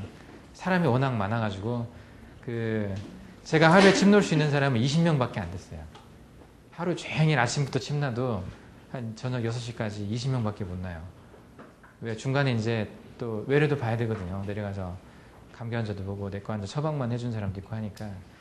또 제가 진료했던 방이 5층이었거든요. 또 외래는 1층에 있고 엘리베이터는 굉장히 느립니다. 한 대밖에 없고. 그러니까 뭐 급하면 그냥 올라갔다 그냥 내려오고 계단으로 가고 그러니까 막 굉장히 힘들더라고요. 그래서 제가 침을 많이 안 놨거든요. 근데 침 맞아본 사람들이 뜸만 뜨려고 안 해요. 계속 침 놔달라고 합니다. 그리고 침 맞으면 굉장히 막 행복해하고 뭔가 이제 더 받았다는 느낌도 있겠지만 일단 몸이 좀 편해지니까. 그래서 작년에 저희 교회 목사님도 그 병원에 이제 침 맞으러 많이 오셨었어요. 그 침 맞고 가면 한 2, 3일 정도는 편하다고 하시더라고요. 침하고 뜸을 같이 하면 효과가 더 좋습니다. 자리를 잘 찾으면 주로 이제 뜸자리를 같이 침을 놓거든요. 되게. 근데 이제 뜸만 뜨는 자리가 몇 군데 있고 뜸을 안 뜨고 침만 꽂는 자리가 또 몇 군데 있어요. 그것만 좀 아시면 되고 그건 조금 이따 말씀드리겠습니다. 그 다음에 네 번째로 보면 뜸을 위주로 치료하고 침은 보조 치료 사용을 합니다. 뜸자리는 한번 자리가 딱 남으면 그쪽에다 침 놓기가 힘들어져요. 그리고 뜸자리는 정확하게 뜸가 여기다가 뜸을 떴는데 이렇게 뜸을 떴는데 여기에 이렇게 가서 효과가 여기 미치냐? 절대 안 그렇습니다. 뜸은 그 열기가 바로 밑으로 내려가게 돼 있어요. 바로 밑으로. 옆으로 안 갑니다. 효과는 절대 안 갑니다. 근데 침은 여기서 타깃이 이쪽이다. 그러면 여기 옆에서 꽂아도 갑니다. 여기까지. 침은 여자리에다 직자로 안 해도 약간 이렇게 옆으로 이제 눕혀가지고 찔러도 맞출 수가 있어요. 그 자리를. 근데 뜸은 그렇게 안 되거든요. 그러니까 뜸 자리가 정혈 자리가 되는 거예요. 침은 그 옆에다 놓습니다. 옆에다 놓는데 그냥 대충 요 근처. 혈이 뭐 그렇게 작은 게 아니거든요. 그래서 이것도 매일 주로 치료하는 자리가 뜸자리다. 그러니까 뜸을 정확한 자리에다 잡고 이제 뭐 옆에 찌르기도 하고 위에 찌르기도 하고 밑에 찌르기도 하면서 이 아래쪽은 그래서 뜸을 위주로 치료하고 침은 보로 사용을 합니다. 그리고 전체적으로 보면은 이 뜸 치료가 몸의 근본을 바꾸는 그 중심이 되는 치료이기 때문에, 그리고 침 치료는 어떤 증상을 잠깐 없애주는 어떤 보조적인 생각을 가지고 주로 하거든요. 물론 그게 아닐 때도 있기도 하지만 침은 좀 어떤 그 기를 돌려주는 거기 때문에 어떤 영구적인 있는 건 아닙니다. 근데 뜸은 계속해서 해야 되는 자리가 하니까 더 중요한 자리를 뜸 자리로 잡는 겁니다. 그 다음에 뜸봉의 크기를 반미립대로 하여 매일 반복하게 하라. 이걸 가지고도 이제 논란이 많습니다. 뜸이 매일 뜨는 것이냐, 그리고 죽을 때까지 떼야 되는 거냐. 어느 책에도 그렇게 나온 책은 없습니다. 그 과거에 나와 있는 책에 뜸 매일 반미립대로 죽을 때까지 떠라, 뭐 이런 말은 없어요. 근데 이제 이것은 구당 선생님께서 당신의 경험을 통해서 이제 느끼신 거거든요. 물론 요와 비슷한 얘기로 과거에 앞에서도 잠깐 나왔지만은 관원이나 기회나 족삼이나 곡지나 중관이나 이런 자리들을 뭐 300장을 떴다든지, 뭐 300장은 이제 한 300일간 한 장씩 떴다는 얘기일 겁니다. 한꺼번에 300장 뜬 건 아니고, 그렇게 이제 떴더니 몸이 좀 건강해졌다. 그렇게 어떤 기간을 정해놓은 것들은 있어요. 몇 달 또는 뭐 몇 주. 그렇지만은 특히 하나 뭐 족삼리 같은 자리는 그렇게 계속 떴다고 말하는 사람이 있긴 있었습니다. 근데 몸 전체적으로 이렇게 무국보양팀처럼 뭐 여러 군데를 그렇게 계속 뜨라고 말하는 사람도 없었고, 그렇게 과거에 해봤던 사람도 많지는 않았던 것 같습니다. 구당 선생님께서 이 뜸을 떠보면서 뜸을 뜨다가 안 뜨니까 효과가 조금 줄어들어요. 그런 거 이제 뜸 떠본 분들은 좀 느끼셨을 겁니다. 뜸을 이제 매일 떴는데 한 2주 정도 뜸을 안 떴다 그러면 몸이 좀 이상해요. 왜 내 몸이 이상하지? 생각해보면 뜸을 안 떴어요. 저는 그걸 좀 느끼거든요. 뜸 매일 뜨다가 좀 안 뜨면 감기 걸려요. 제가 뜸 뜰 때 감기 안 걸렸었는데, 이번 제가 EMT 때 감기 걸렸잖아요. 상당히 좀 힘들었는데 그때 한 2주간 뜸을 안 떴었습니다. 캠프에 있으면서 안 뜨고 집에서 이제 딱 한 번 금토일 날 다 뜨면 4일을 뜰 수 있는데, 제가 이제 저도 잊어버리고 집사람도 잊어버리고 하면 안 뜰 때 있거든요. 그러면 몸이 조금 약해지는 걸 느끼거든요. 부당 선생님은 그걸 더 많이 느끼셨던 것 같아요. 젊었을 때는 좀 덜 느끼셨는데, 그한 뭐 80 넘어가시고 뭐 그쯤부터는 하루만 안 떠도 태가 난다고 그러시더라고요. 그래서 항상 뜸을 갖고 다니시면서 어딜 가더라도 뜸을 뜨십니다. 하루만 안 떠도 이제 힘들어지는 걸 좀 느끼니까. 저희 아버지도 그러세요. 지금 저희 아버님이 78인가 9인가 신데 8이신가? 좀 헷갈립니다 이제.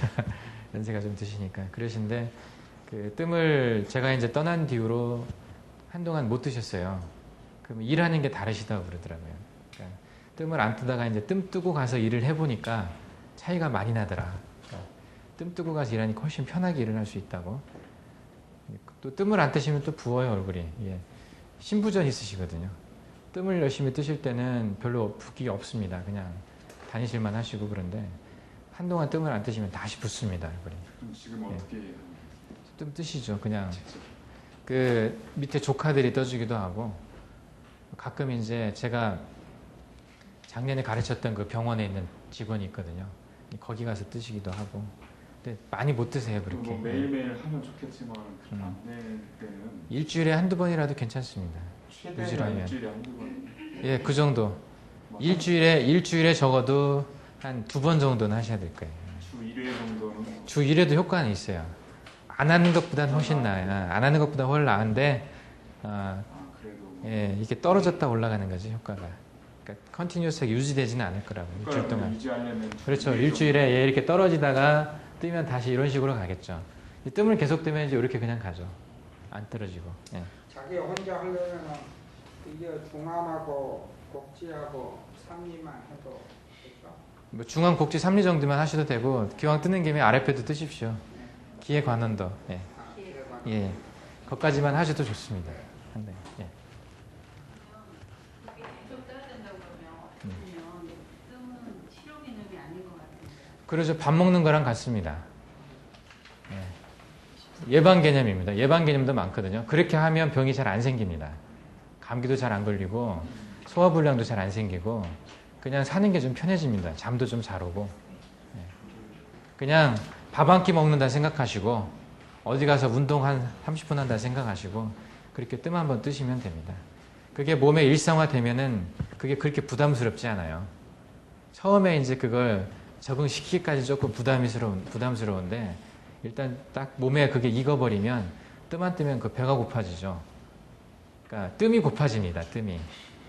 밥 안 먹으면 밥 고파지는 것처럼 뜸 안 뜨면 뜸 고파집니다. 이게. 그러면 그렇게 되면 만약에 이제 뜸자를 잡아갖고 뜨다가 어떤 병이 많이 호전이 돼갖고 안 떠야 되는 경우도 있잖아요.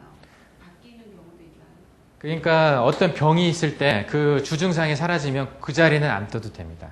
치료 개념으로 잡았던 자리. 근데 이제 무국보양뜸 자리는 치료 개념보다는 어떤 순환을 유지하는 겁니다. 그게 그 일본에서 이제 심국 선생이 썼던 그 재발 방지 뜸이라는 게 있어요. 거기는 재발 방지를 시킨다. 재발 방지 뜸이라고 해서 주로 그분은 극혈을 사용을 했어요. 어떤 장부의 어떤 극혈의 뜸을 뜨면 재발 방지가 된다라고 얘기를 그 사람은 그렇게 했는데 제가 보기에는 이것보다는 이제 구당 선생님이 뜨시는 그 무국보양뜸이 더 낫습니다. 네. 무국보양뜸은 어떤 치료의 개념보다는 몸을 튼튼하게 해주는 개념이에요. 그리고 등 쪽에서 잡는 자리들 있죠. 뭐 폐유나 고황 정도는 계속 뜨지만은 뭐 오방뜸을 뜬다든지 이런 자리들은 어느 정도 치료가 되면은 빼도 됩니다. 그 증상이 사라지면. 간 예방 같은 거 예를 들어서 여기 하려면은 폐요 구황에다가 간유하고 피우 정도. 예, 근데 비유까지는 안 하셔도 되고 제가 보기에는 비의 문제가 있기 전에 간의 문제가 먼저 오는 것 같아요. 그래서 간 쪽을 치유하면 비유도 좀 많이 호전되는 것 같습니다. 비가. 자리를 가능하면 많이 줄이시는데 그 일단 간유만 간유 정도만 하나 뜨면. 아니 그냥 간유 뜨실 거면 양쪽 뜨시는 게 낫습니다. 간유만 뜨면 그렇게 떠보고 안 되면 추가할 수가 있죠. 순서를 그렇게 하시라는 거예요. 간유 먼저 떠보고 폐요 고황 신유 떠보고 안 되면 간유 추가해보고 또 안 되면 이제 거기에 좀 추가를 해볼 수는 있죠. 근데 어느 정도 좋아지면 그냥 그대로 세팅하셔도 돼요. 무국보양뜸에다가 간유 이렇게 추가해서 계속 뜨셔도 되고 그 조금 자리를 줄이고 싶다 그러면 한번 빼보실 수도 있어요. 그래도 별 차이가 없으면 그냥 빼고 가시면 되고 좀 불편하다 싶으면 다시 추가하셔도 되고 그 증상이 사라지기까지 사람마다 좀 다릅니다. 기간이. 우양보다 간이가 더 나아요. 우양을 좋아하시죠? 이제 그 좀 다릅니다. 쓰는 것이. 등 쪽에서 반응이 있는 경우는 그냥 간유를 먼저 쓸 때도 있고 경혈 반응을 보고 그러지 않으면 그냥 우양문을 쓸 때도 있고 그래요. 그때 다릅니다. 모양에 따라서 다릅니다. 제가 갖는 어떤 느낌들. 간유가 올라와 있는데 이제 뭐 뜸자리를 좀 줄이고 싶다 그러면 이제 간유만 뜨고 우양문을 안 뜰 수도 있고. 저는 가능하면 뜸자리를 많이 안 하려고 합니다. 그래서. 근데 이게 이게 이제 중독 증상이 있는 거 어떻게 봐요? 중독이라는 것이 개념이 그 뜸을 안 뜨면 불편해지니까 그 불편해진다는 것이 원래 시작 전보다 더 떨어지는 걸 의미하는 건 아닙니다. 뜸 뜨기 전에 한 50 정도 됐다면 뜸 뜨고 나서 이렇게 올라가잖아요. 한 컨디션이 한 80 정도까지 올라갔다면 뜸을 안 뜨고 나면 이제 가다가 이렇게 좀 떨어질 거 아닙니까? 요 떨어지더라도 처음보다는 낫거든요. 예, 근데 떨어진 느낌이 상당히 크게 느껴질 수 있어요. 요것 때문에 이제 다시 뜨게 된다는 거죠. 그래서 요것을 이제 뭐 중독이라고 말하는 분이 있는데 더 나빠지는 걸 의미하는 건 아닙니다. 내 몸이 느끼니까 그래요. 뜸을 안 뜨면 좀 불편한 느낌이 오니까 뜸을 뜰 수밖에 없는 겁니다. 찾아지는 거고. 안 떴을 때 더 내려가는 경우. 더 내려가는 건 아닙니다. 예.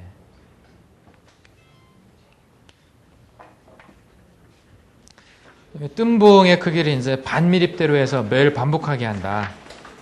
뭐 반복하게 하는 것이 이제 그 얘기를 이제 계속 말씀드렸는데 왜 반미립대냐? 그리고 왜 5장이고 석장이고 또는 뭐 1장이고 이런 얘기들을 하는데 구당쌤은 일단은 되게 보편적으로 매일 반미립대로 5장 정도가 적당하다고 생각을 하세요. 반미립대라는 개념은 사람이 견디기 좋은 온도 그리고 효과적인 거 따져가지고 그 중간 정도에 있는 겁니다. 효과로 따지면은 반미립대보다는 미립대가 낫다고 그럽니다. 미립대 크기의 효과가 좋은데 이것은 좀 뜨거워요, 상당히. 반미립대에 비해서 훨씬 뜨겁잖아요. 좀 크니까. 그래서 반미립대로 바꾸면서 대신 장수를 조절하는 겁니다. 양으로. 덜 뜨겁게 조금 많이 뜰 수가 있는 거고, 좀 뜨겁게 뜨면 좀 줄여야 되겠죠. 뭐 이게 뜸 자극의 중량이 있는 거니까. 그래서 처음에 한 열흘 가는 석장 정도로 출발을 합니다. 반미립대로. 처음에는 굉장히 뜨거우니까. 그리고 조직이 조금 이제 변성이 되고 하면 감각이 조금 덜 둔해져서 좀 덜 뜨겁기도 하거든요. 처음에 석장으로 갔다가 한 열흘 정도 지나면 이제 5장으로 합니다. 근데 모든 사람이 다 이렇게 적용되는 건 아닙니다. 그 사람이 가지고 있는 어떤 그 받아들일 수 있는 역량이 있어요. 뜸의 자극을 받아들일 수 있는 역량. 몸이 굉장히 약한 사람, 이런 사람은 전에도 말씀드린 것처럼 그냥 뜨자마자 뜨거울 것 같으면 끄면서 갑니다. 다 탈 때까지 기다리지도 않고 환자가 좀 뜨거워할 때쯤 되면 그냥 꺼버립니다. 애들은 그렇게 많이 해요. 꼬마들은. 아주 어린 애들은 그렇게 다 탈 때까지 막 두지를 않고 조금 뜨겁다 할 정도에 그냥 손을 눌러서 꺼줍니다. 그러면 살짝 뜨거울까 말까 하다 그냥 안 뜨겁거든요. 그렇게 해도 애들은 효과가 있어요. 받아들이는 어떤 그 흡수하는 어떤 능력. 애들은 굉장히 빠르거든요. 근데 이제 연세 드신 분들은 아무래도 좀 이제 둔해지죠. 연세 드신 분들은 좀 장수가 많아질 필요가 있고, 근데 그분이 몸 상태가 어떠냐에 따라도 틀립니다. 견딜 수 있는 어떤 그 튼튼하다 그러면 좀 많이 떠도 돼요. 근육 운동을 많이 한 사람들, 노동을 많이 한 사람들, 그래서 근육이 막 발달해 있고 막 그런 사람들 한장 뜨면 기미도 잘 안 오죠. 그런 사람들은 좀 많이 뜰 수 있습니다. 특히 근골격계 질환이 있을 때. 저는 허리 같은 데 뜰 때 7장도 뜹니다. 첫날 뜰 때. 사람에 따라서 좀 다른데 전체적인 중량을 생각을 해서 허리 자극을 좀 많이 해줘야 되는데 다른 쪽은 뜸을 내가 안 떴다. 그러면은 허리에다 더 많이 떠줄 수가 있는 거죠. 허리나 무릎 아플 때. 그래서 저는 첫날 뜨는데도 7장 뜰 때도 있고 사람에 따라서 제가 이제 인도네시아 가서 장수를 얘기를 해줍니다. 여기는 몇 장 뜨고 여기는 몇 장 뜨고 그것이 이제 그런 개념을 가지고 장수를 얘기를 해주는 거거든요. 사람의 몸 상태를 한번 봅니다. 이 사람이 튼튼할 것 같은 사람인가 좀 약할 것 같은 사람인가 그러면은 약할 것 같으면 한 5장만 뜨세요. 또는 석장만 뜨세요. 남자 같은 경우는 이게 젊은 남자 같은 경우는 7장 뜨세요. 이렇게. 그리고 무릎 같은 데는 허리 같은 데에 비해서 더 장수가 좀 적어도 되는 자리입니다. 굉장히 뜨겁거든요. 그리고 원래 무릎은 뜸을 크게 뜨는 자리가 아니에요. 또 이게 그 밑에 흡수가 좀 잘 됩니다. 그러면 허리를 5장 떴으면 무릎은 그냥 석장만 뜨십시오. 7장 허리를 떴으면 그래도 석장만 뜰 때도 있습니다. 무릎을. 효과가 있습니다. 그래도. 이렇게 이제 장수를 어떤 중량의 개념을 생각을 해서 조절을 합니다. 근데 이것을 조금 볼 줄 아는 사람들은 조절해 줄 수가 있어요. 이 자리가 더 많이 필요하다. 예를 들면 오른쪽은 뜸 뜰 때 굉장히 뜨거운데 왼쪽은 굉장히 시원하다. 같은 유혈을 뜨는데 그런 사람이 있거든요. 그러면 왼쪽에다가 뜨거울 때까지 뜨는 겁니다. 그냥. 예, 시원한 느낌이 들고 그러면은 그 시원한 느낌이 뜨거워질 때까지 뜰 수 있어요. 시원한 느낌이 뜨거워질 때. 예, 뜨거워질 때까지. 그러면 그 정도로 예. 그래서 그 반미립대가 꼭 정답은 아니지만 이게 평균입니다. 평균. 반미립대로 5장. 이것은 평균을 의미하는 거예요. 이것을 그 사람한테 더 좋은 조합을 찾을 수 있는 자신이 있다면 바꾸실 수 있습니다. 이건 보편적인 것일 뿐이니까. 이제 그래서 그 실력이 좀 늘어가시면 조절하실 수가 있어요. 이제 뜸 뜨는 위치도 조절하실 수가 있고. 그러니까 순서도 조절할 수가 있고, 그 각 뜸 혈마다 장수도 조절할 수가 있고, 이렇게 자극의 강도를 쌀 반톨. 예, 쌀 반톨. 미립대가 이게 쌀 알을 만한 거고, 반미립대는 쌀 반톨만 한 겁니다. 예. 미립대로 할 때는 3장만 뜨는 거랑 반미립대 5장하고 어떻게 차이나요? 견딜 수 있으면, 그러니까 중량이 미립대의 그 온도가 가장 부당 선생님 경험으로는 그렇다고 그럽니다. 미립대 온도가 가장 그 효과가 좋은 것 같다. 예. 근데 조금 줄여야 되겠죠. 이제 몸이 좀 견딜만 하면 할 수도 있지만, 예. 근데 이제 너무 많이 준다고 좋은 게 아닙니다. 그 뜸을 한꺼번에 많이 뜬다. 그래서 효과를 확확 내게 한다. 그것은 과식하는 것 같습니다. 예. 내가 배고프니까 밥을 한 10그릇을 먹어놓겠다. 그리고 열흘 정도 10그릇 분량만큼 안 먹어도 되겠지 이게 아니거든요. 그 시간 안에 정해진 만큼의 양이 있습니다. 뜨면 절대 욕심내면 안 됩니다. 욕심을 가지고 뜨면 화를 미칠 수가 있어요. 예. 마음에 여유가 있어야 되고 하다 보면 그게 커지기도 하고 하니까. 예. 그게 이제 욕심이 됩니다. 마음에 예, 가면.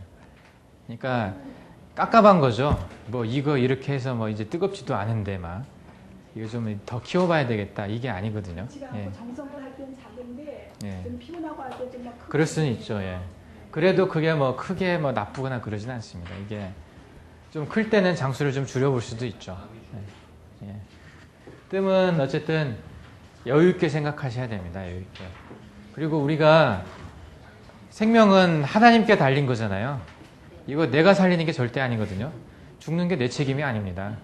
하나님이 때려서 데려가신 거거든요. 근데 아무리 가까운 사람이라도 그 부분까지 매달리실 필요는 없을 것 같아요.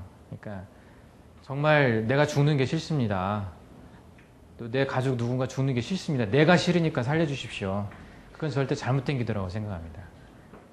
그렇게 하시면은 그러니까 헤어지는 게 외롭고 막 헤어지는 게 힘들고 해서 살려달라? 그건 하나님 뜻이 아니잖아요. 조금만 생각하면 알 수 있는 거 아닙니까? 그렇게 생각하시고 하시지 말고 그 하나님께서 원하시는 시간대에 나를 도구로 써서 원하실 때까지 살려두시는 어떤 도구가 되는 것일 뿐이지 내가 어떻게 해서 더 살고 내가 어떻게 해서 더 빨리 죽고 그게 아니거든요. 그러니까 여유가 필요합니다. 왜? 이건 내 일이 아니니까. 하나님의 일이거든요. 살고 죽는 건. 내가 조급해 한다고 해서 되는 것도 아니고 뭐 내가 어떻게 느슨하건다고 해서 어떻게 나빠지는 것도 아니니까 그 굉장히 이게 뜸은 그래서 여유의 마음을 가지고 편안한 마음을 하셔야 됩니다. 되려면 되고 말란 말고 그렇게 생각하셔도 괜찮습니다. 예. 하나님이 하시는 거니까. 예. 진짜 견딜만 하다고 하는 개념이 예. 해서 아주 뜨겁다라는 느낌을 그리고 몸살도 있습니다. 하면 예.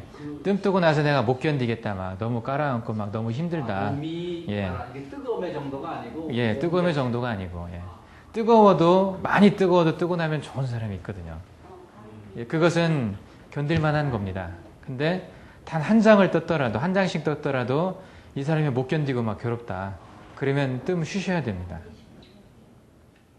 너 참아 끝까지 해. 그렇게 하지 마시고 그 좀 쉬어줘야 됩니다. 그리고 5장을 떴는데 많이 힘들다. 그러면 한 장 정도를 줄여보십시오. 그리고 또는 5장을 떴는데 많이 힘들다. 그러면 자리를 줄이셔도 됩니다. 장수는 똑같이 하고 뜸자리를 좀 줄이셔도 됩니다. 이게 전체적으로 그 뜸의 중량은 비례하게 돼 있어요. 뜸을 뜨는 장수, 뜸을 뜨는 어떤 자릿수 이런 거하고 중량이 좀 비례하는 경향이 있거든요. 그러니까 조금씩 줄여가면서 너무 힘들다 그러면 좀 2, 3일에 한 번씩 뜨는 거죠. 좀 쉬어가면서 이렇게 뜨는 게 좀 필요합니다. 그 다음에 여기 초원에 대해서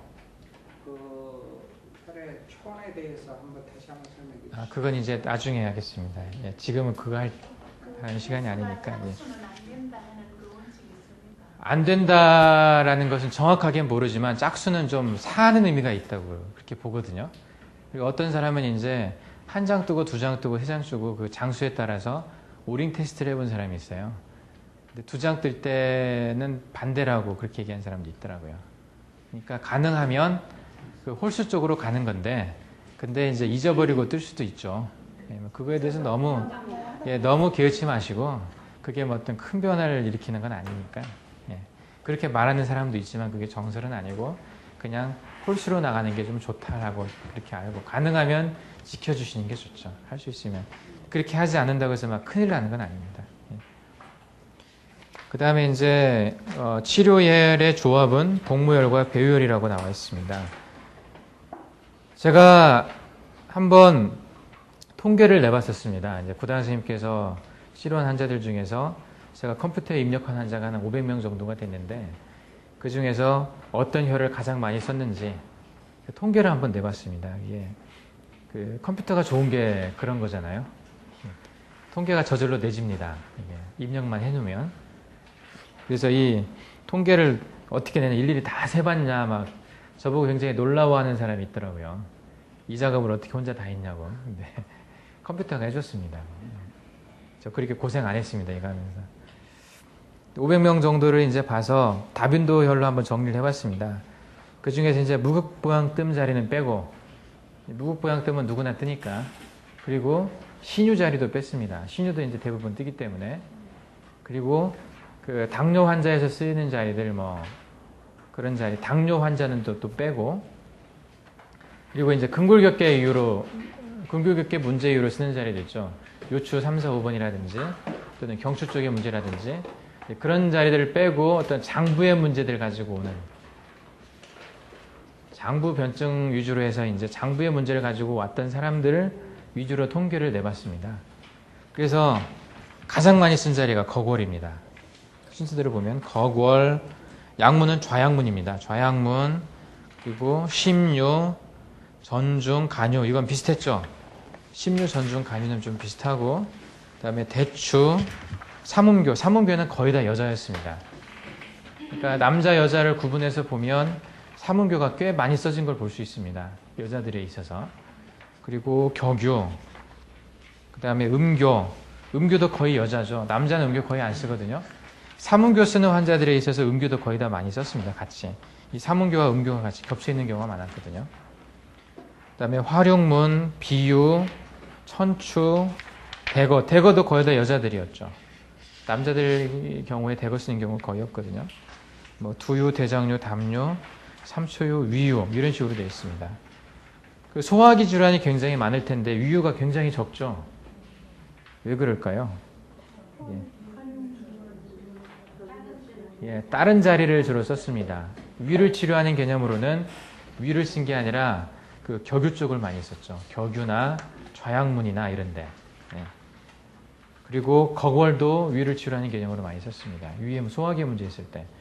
거골이 가장 많은 이유가 뭐냐면 이게 거골이 심해 모혈로 알려져 있죠. 심해 모혈인데 심장을 치료하기 위해서 거골을 쓴 게 아닙니다. 거골은 심해 모혈로 상황과 더불어 심장 진단 요체로도 이용되지만은 위장장애, 특히 이제 그 위로 이렇게 막 미식거리는 증상들, 또 밑으로 잘 어떤 소화기 계통이 잘 안 내려가는, 그게 이제 위기에 강하는, 위기가 하강하는 그런 게 좀 약한 사람들 있잖아요. 그런 사람들한테 이제 주로 거골을 썼습니다. 위기를 하강시키기 위해서. 저는 이제 가끔씩 이것을 약으로 좀 비유를 할 때가 있습니다. 요 거골뜸짜리, 중환뜸짜리, 그리고 뭐 약문, 좌우 약문이죠. 약문. 이것이 이제 약으로 연결되는 게 있어요. 거골 같은 경우는 일종의 맥소롱이라고 들어보셨습니까? 메토클로프라마이드라고 이제 맥소롱. 소화제죠. 이게 미식거리고 소화 잘 안 될 때 막 체했을 때 쓰는 약 아닙니까? 이것은 되게 상부식도, 그 하부식도죠. 하부식도의 관략근, 식도 관략근이라고 있습니다. 식도 관략근이 굉장히 톤이 약해가지고 역류가 잘 한다든지 그럴 경우에는 위로 역류하고 위기가 하강이 잘 안 됩니다. 역류 안 되는 것은 위기가 역류하는 거잖아요. 위로 막 미식거린다고 하는 것, 그 위기가 위로 올라가는 겁니다. 원래 밑으로 내려가 줘야 되는데, 그럴 때 이제 이 맥소롱을 쓰면 요 식도 관략근이 좀 강화가 되면서 대장이 운동하는 능력을 좀 더 강화시켜 줍니다. 대장 쪽에. 그러니까 장의 운동 능력을 강화시켜 주면서 식도 관략근의 톤을 강화시켜 주는 약이 이제 이런 계통 약이거든요. 맥소롱이나 뭐 돈페리돈이나 뭐 이런 그 도파민과 관련된 어떤 도파민 성분을 조절하는 그런 약들이 있는데, 이건 중추에서 이제 작용을 주로 하죠. 이런 약들이 요 거골의 효과와 이제 비슷한 게 있습니다. 거골의 뜸을 떴을 때 이런 효과가 날 수가 있습니다. 그리고 중환의 뜸을 떴을 때, 또는 이제 밑에 족삼리가 있죠. 족삼리 같은 경우 위에 염증이 있는 사람이 족삼리에 뜸을 떴다. 이것은 이제 뭐 제산제 같은 거죠. 그러니까 H2 블로커나 또는 뭐 프로톤 펌프 이니비트라는 게 있는데 요 위산을 분비를 좀 적게 해주는 것들이죠. 족삼리 뜸을 뜨면 위산 분비가 많아지기도 하지만은 위산 분비가 많은 사람들한테는 위산 분비를 적게 해주는 데기도 하거든요. 그리고 중환 같은 경우도 다이렉트로 이제 염증이 생긴 부분이 많이 생기는 부분이 이제 유문부라고 그랬습니다. 위에 유문부 위쪽에 중환이 있거든요. 여기도 이제 위에 염증을 좀 가라앉혀주는 어떤 제산제와 같은 역할을 하는 H2 블로커나 또는 프로톤 펌프, H 펌프 이니비터라는 게 있습니다. 이게 이제 전문적인 용어라서 뭐 좀 알아들으실 수 없지만 어쨌든 이게 위에 요 농도를 좀 가라앉혀주는, 작게 해주는 그런 효과가 있는 약들입니다. 여기도. 그리고 약문, 좌우 약문 중에 그 소화제 같은 것들이죠. 뭐 이담 소화제나 뭐 어떤 소화 요소를 좀 이제 분비시켜주는 그런 것들에 해당할 수가 있습니다. 그러니까 우리가 약을 쓸 때 일반적으로 위장관과 관련된 약을 쓸 때도 그 약 효과와 거의 비슷하게 나타나는 이런 치료점들이 있다는 거예요. 그런 의미를 가지고 그 기의 흐름을 조절해 주는 거죠. 약들도 결국은 기의 흐름을 조절해 주거든요. 위기를 내려주고 비의 승천을 도와주고 또 간의 소수를 도와주는 약들. 현대의학적인 약들도 해석을 해보면 이렇게 해석할 수가 있어요. 기의 흐름으로 해석할 수가 있고, 그리고 그런 것들을 이 뜸혈로 침혈을 내게 해줄 수가 있거든요.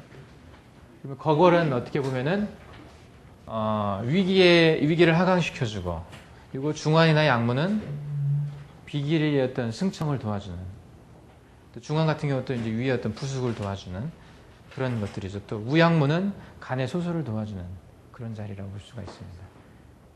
진단을 딱 했을 때 이 사람은 간의 소설의 문제다, 또는 비의 운화의 문제다, 비기의 어떤 승청의 문제다, 또는 위기의 하강의 문제가 있는 사람이다. 이런 때 이런 자리들을 딱딱 치료점을 정해줄 수 있는 거잖아요. 이런 개념이 있다면. 다른 혈자리도 다 이런 게 있습니다. 제가 이제 그 거궐의 예를 들면서 이렇게 얘기를 했는데, 거궐은 그래서 심의 문제와 위의 문제를 같이 치료할 수 있는 자리입니다. 그 다음에 약문, 좌우 약문은 이런 개념으로 썼습니다. 위의 문제를 치료하는. 그리고 소화기 문제가 워낙 많고 대부분의 사람들이 이 다른 어떤 질환이 있으면 간의 문제라든지 심의 문제라든지 폐의 문제라든지 이런 문제들이 다 토에 영향을 줍니다. 그래서 소화흡수를 잘 못하게 해요. 다른 장부에 문제가 있으면. 그리고 일단 소화흡수가 잘 돼야 비위의 운화나 간의 수설이 잘 돼줘야 또 다른 장부들한테 회복의 기회가 있는 거잖아요. 그래서 항상 여기에 중점을 뒀습니다. 배 쪽에 중환이나 약문이나 거궐은 그래서 무지하게 많이 써지는 자리죠. 중환이야 루틴으로 써지는 자리지만 약문과 거궐이 랭킹 1, 2위를 차지한 이유가 이런 데 있어요. 그 다음에 심류나 전중이나 간유가 이제 비슷하게 써졌는데, 그 느낌으로 따지면 간유가 이 중에 제일 많았던 것 같습니다. 다른, 제가 기록하지 않는 다른. 그래서 세 번째로 잡자면은 간유인 것 같아요. 간유하고 심하고, 이게 심화, 화가이로 항성된 사람들이 많이 있잖아요. 놀란 사람들한테 간유하고 심유 쓰는데 두 개를 다 쓴 경우도 있지만은 둘 중에 하나를 쓸 때 저는 간유를 먼저 씁니다. 간유를 먼저 써서 그게 해결이 잘 안 되면 심유를 써봅니다. 그렇게 해서 또 해결이 안 되면 심유와 간유를 같이 씁니다. 저는 화가 위로 올라가는 사람들한테 뜸을 뜰 때 이런 개념을 가지고 나름대로 이런 순서를 가지고 뜨거든요. 간유만 뜨고 이게 아닌 게 벼 하면 심유를 한번 떠보고, 그것도 아닌 게 벼 하면 간유와 심유를 같이 뜹니다. 그렇게 생각하시면 됩니다. 그래서 이게 상당히 그 숫자가 비슷하죠. 그리고 전중 같은 경우는 남자보다는 여자한테 많이 씁니다. 전중도 70명이나 썼죠. 전중을 써지는 이유가 이제 상초에 문제가 있을 때 써지는데 주로 남자보다는 여자 있을 때가 많은 것 같습니다. 특히 이제 기회혈, 여기가 기회혈이죠. 그리고 이 전중에 문제가 있을 경우에 그 원인이 되게 하초에서 올라오는 경우가 많거든요. 하초에 문제가 많이 발생하는 경우가 대개는 여자들이 더 많습니다. 난소가 있고 자궁이 있기 때문에. 그리고 이것은 또 갑상선과 관련이 많이 있는 자리죠. 궁극적으로 보면. 그래서 제가 이 전중을 쓸 때는 갑상선을 염두에 두고 많이 씁니다. 갑상선의 문제에 의해서, 특히 3초의 문제에 의해서 그 증상이 뭐 상초에 드러나 있는 경우, 3초의 하초의 문제에 의해서 그 증상이 심의 문제, 또 폐의 문제로 드러나 있는 경우, 이런 경우에 이제 전중을 많이 씁니다. 전중은 그래서 비교적 어려운 자리입니다. 3초의 문제를 진단해야 되는 자리이기 때문에 그냥 심플하게 뭐 심장 문제, 폐 문제 있을 때 쓰는 자리이기도 하지만 그것보다도 더 좀 어려운 자리 같아요. 또 전중하고 거궐을 같이 썼을 때 또 더 안 좋은 사람들도 있는 것 같더라고요. 물론 좋을 때도 있지만 그것의 어떤 부작용이 나타나는 경우도 가끔 경험이 있습니다. 위기가 이제 전체적인 어떤 몸에 화기가 위로 오히려 역상하는 경우도 있습니다. 이렇게 뜸 뜰 때. 그러면 일단은 줄여봐야 됩니다. 그러니까 자주 얼굴로 열이 올라가고 뜸을 떴는데 뭐 그렇게 얘기하는 사람들은 일단은 배꼽 위쪽은 다 빼보라고 그랬죠. 백회 먼저 빼고 그리고 폐유나 고황이나 심류나 또는 전중이나 거골이나 중환이나 이런 자리들도 그 열을 위쪽으로 끌고 올라가는 경향이 있습니다. 그러니까 자주 울렁거리고 두근거리고 자주 열이 위쪽으로 오르는 사람들 뜸을 떴음에도 불구하고 그런 때는 위쪽을 빼고 아래쪽만 떠보라는 거죠. 그렇게 복지는 어떻습니까? 곡지는 상관없습니다. 예. 곡지나 족삼리는 같이 떠주면서 배꼽 아래쪽을 떠주라는 거죠. 예. 그리고 그래도 그렇다 그러면 족삼리만 뜨십시오. 그냥. 예. 그렇게 하셔도 됩니다. 그 다음에 쿵쿵쿵 할 때는 예? 문소리 캄갑할 때도 가슴 이렇게 쿵쿵 좀 뜰 때 자주 울렁거리고 할 때 두근거리고 하는 것은 3초유가 괜찮습니다. 예. 비유는 어떻습니까? 비유 말고 비유. 예, 3초유하고 신유를 같이 떠줘도 된다 그런 때. 예. 공포에서 공포는 이렇게 비유 쪽에 예? 때때로 공포를 느끼고 두려움. 공포 그런 것이 아니 비유가 아니고 좀 신쪽이죠. 신. 쪽이에요. 예, 신쪽입니다. 예. 예. 그 다음에 이제 보면 대추, 뭐 삼음교, 겨교 이런 자리들 쭉 있는데요. 다른 자리 이제 읽어보시면 압니다. 되게. 그리고 삼음교하고 음교는 여자의 생식교 문제로 이제 많이 뜨는 자리라고 말씀드렸었고요. 활용문은 소장의 어떤 흡수를 돕는 그런 자리고, 비유는 어떤 비의 문제가 있기도 하지만은 되게 판크레아스 문제보다는 어떤 스플린의 문제일 때 그 비유로 많이 가는 경향이 있고요. 그리고 조금 소화기 쪽에서는 조금 먼 느낌이 있는 자리입니다. 겨교가 가장 가깝고 그 다음에 간유, 뭐 그 다음에 비유 정도 생각할 수가 있습니다. 예. 그 다음에 천추는 대장경의 모혈인 자리이긴 하지만 대장에 문제가 있을 때 쓰기도 하죠. 그렇지만은 정신적인 문제 있을 때 또 많이 쓰는 자리입니다. 우울증이 있다거나 정신분열증이 있다거나 하늘천자가 들어가는 자리는 그 마음을 다스리는 것과 관련이 많이 있습니다. 심신을 다스리는 쪽.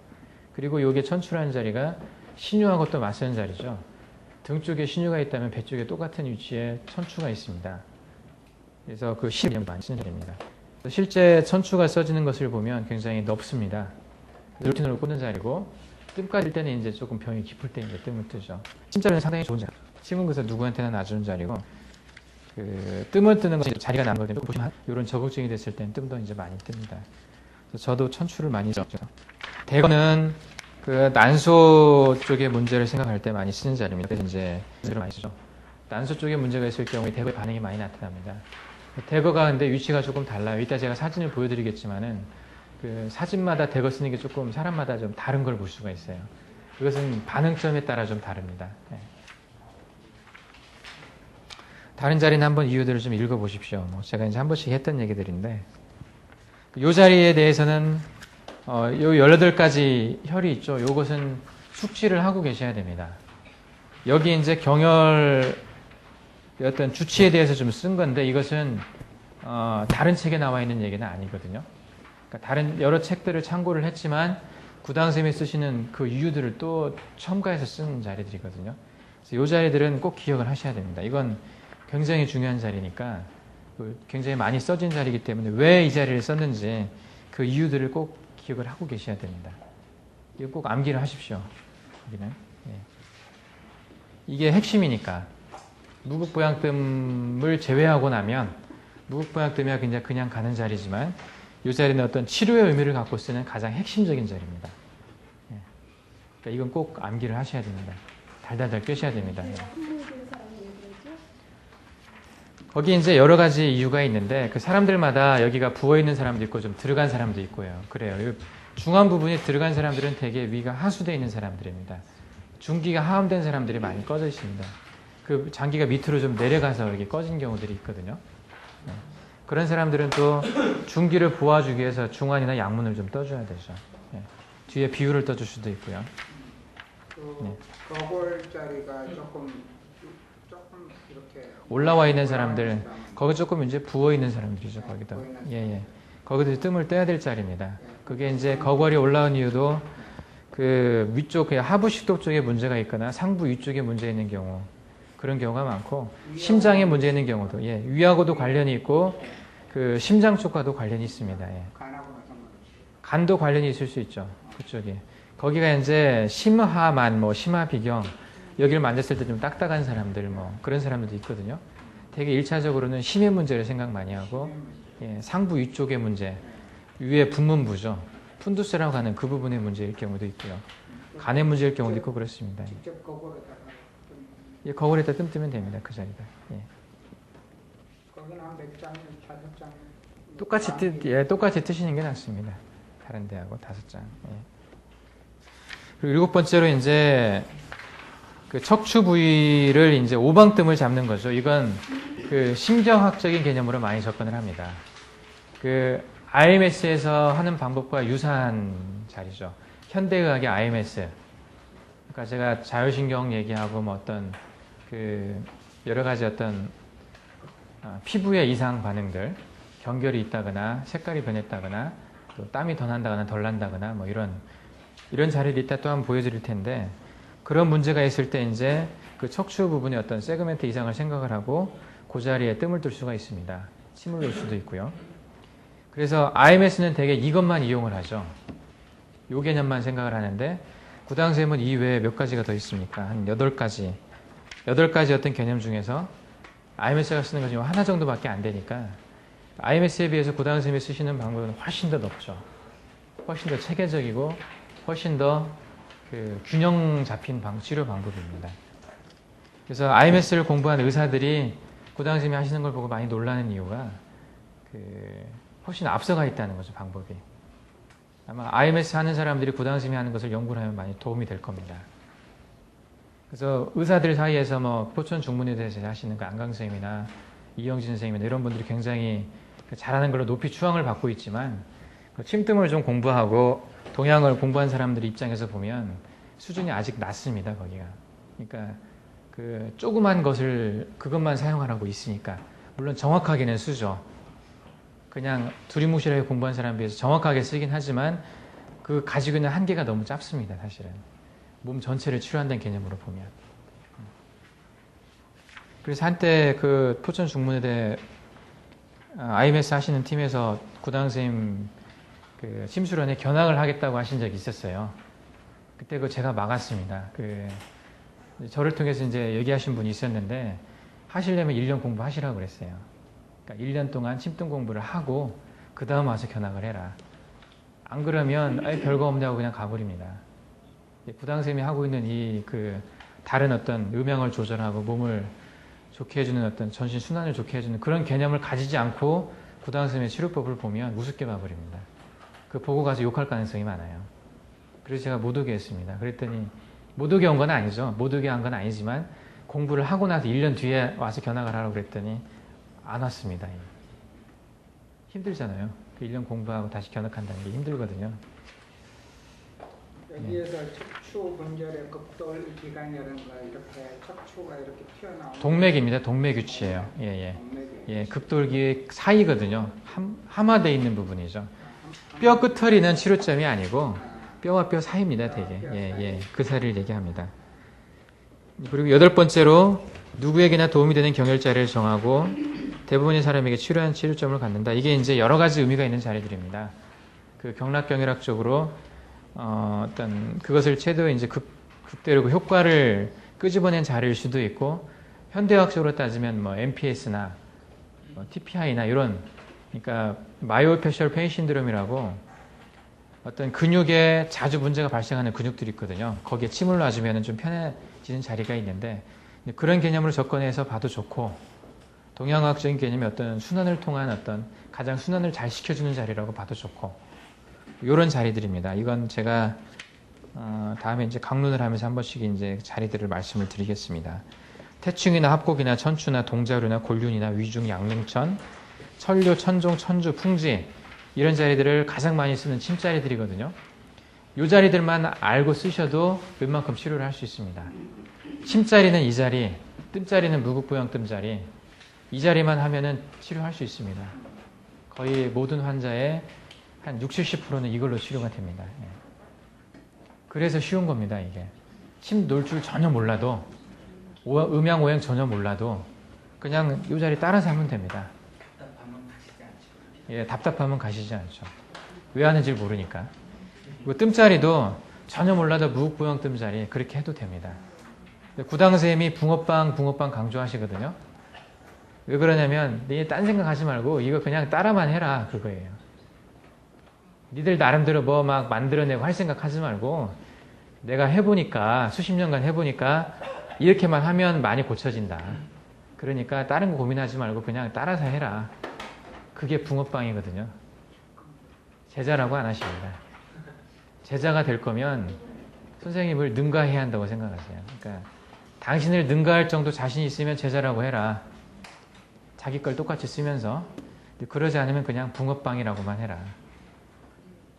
제자들 굉장히 많죠. 저도 부당 선생님 제자라고 잘 안 합니다. 그러니까 선생님이 제자라고 생각을 하실지 어떨지 모르지만 저는 이제 많은 걸 배웠기 때문에 선생님이라고 생각을 하는데 그 제자란 말을 그 단어 자체를 안 쓰시거든요. 잘 선생님은.